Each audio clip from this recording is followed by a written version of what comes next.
Hey, how's it going, everyone? Justin again, as always. Thanks for watching my channel. Welcome back. Today we're talking about becoming specialized in one area, or how you become specialized in one area.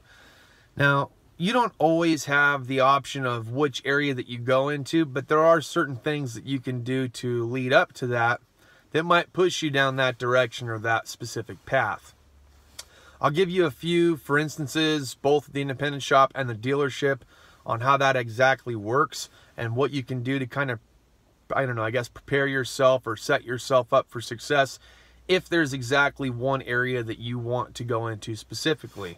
An example. And I was working at the dealership, and I first got back into automotive after taking about a 1.5-year break. I started off as a lube tech, tire changer, performed a couple of alignments, did some flushes, a couple of light tune-ups, things like that.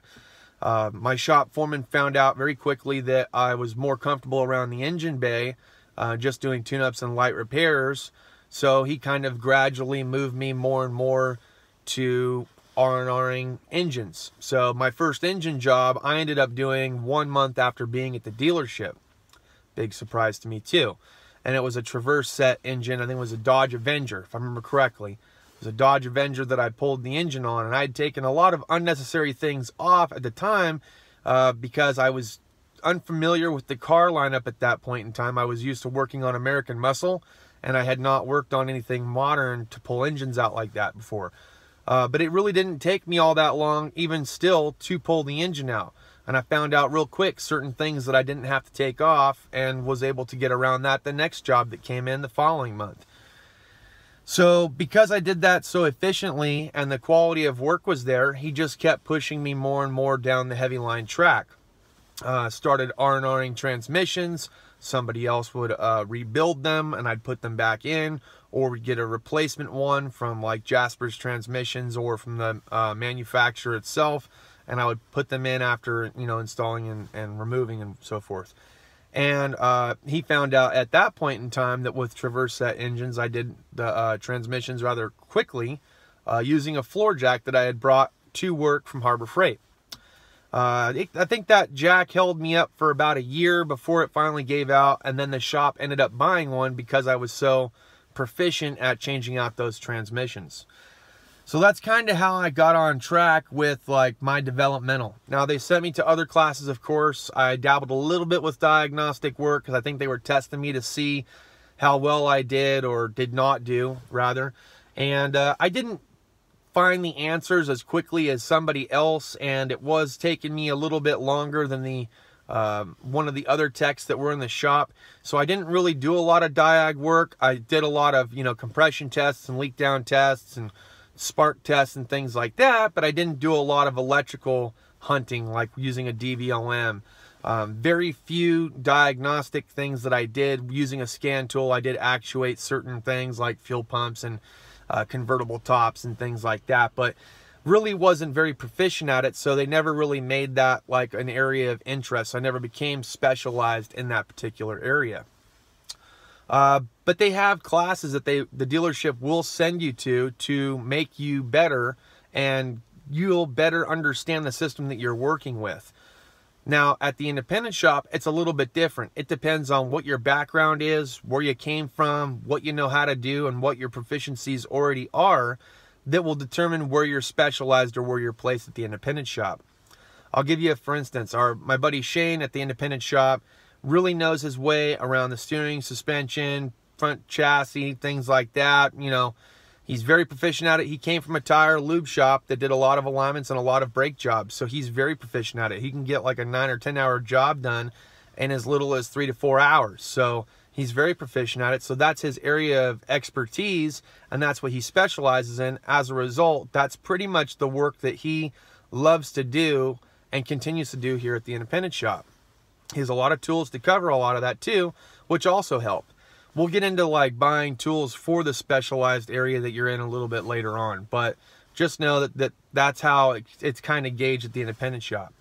We have a couple of other guys. One guy, he's very familiar with diesels, how EGR coolers work, how turbos work, things like that. So Brian does a lot of work with diesels. He's always in and out of them. We got a cab off right now on a Ford F1 or F250 or 350, I think it is.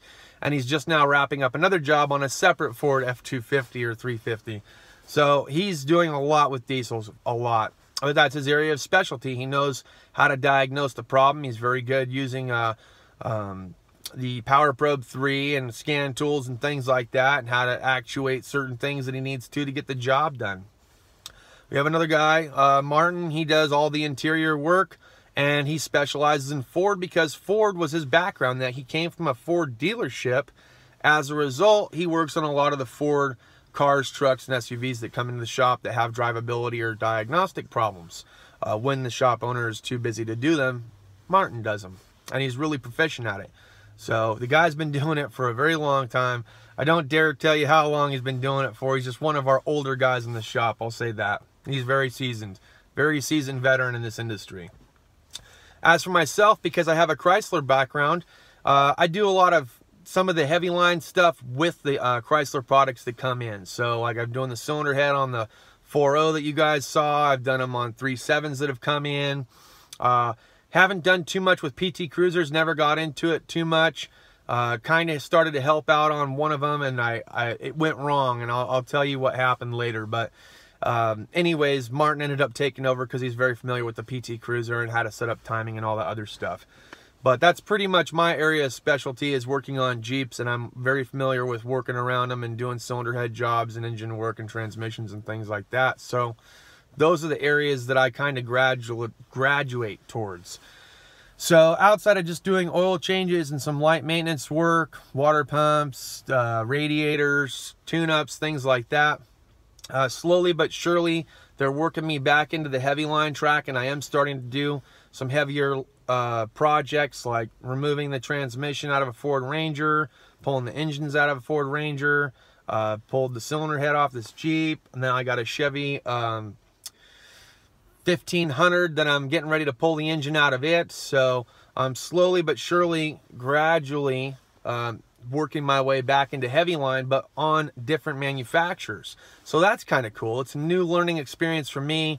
I'm starting to learn how those things come apart, how to take certain things off. It's kind of like that Dodge Avenger all over again. I'm really having to figure out what it is that I don't have to take off, or I do have to take off, in order to actually get the engine out of the car and just be, you know, as proficient as I can and make sure the quality of work is there. So how do you become more specialized in one particular area if you don't want that area chosen for you? Because as I've been discussing for the last 7 or 8 minutes now, mostly your shop foreman or the shop owner, they're the ones that are actually going to put you in that specialty area and gradually move you towards a specific area of interest that they need to help the shop. But how can you, as a starting off mechanic or lube tech, become more specialized or proficient in one area? Get in the books.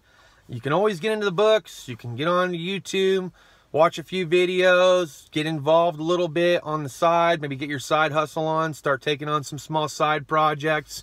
Kind of know what you're getting involved in before you get involved in it, but never stop studying it. So I'm not saying that YouTube is the be-all, end-all as far as how to get specialized in one area, but there are a lot of mechanics and technicians out there on YouTube that have done a lot of great videos that can help you as far as learning how to become more geared towards diagnosing a vehicle, how to R&R certain parts, how to just overall get specialized in one particular area if that's what you're looking to do. That's kind of like my 2 cents worth. So take it for what it's worth. Wish you guys a good work week. I hope all is well. Thanks as always for watching. Make sure to like, comment, share, subscribe, all that other good stuff, and we'll see you guys next time.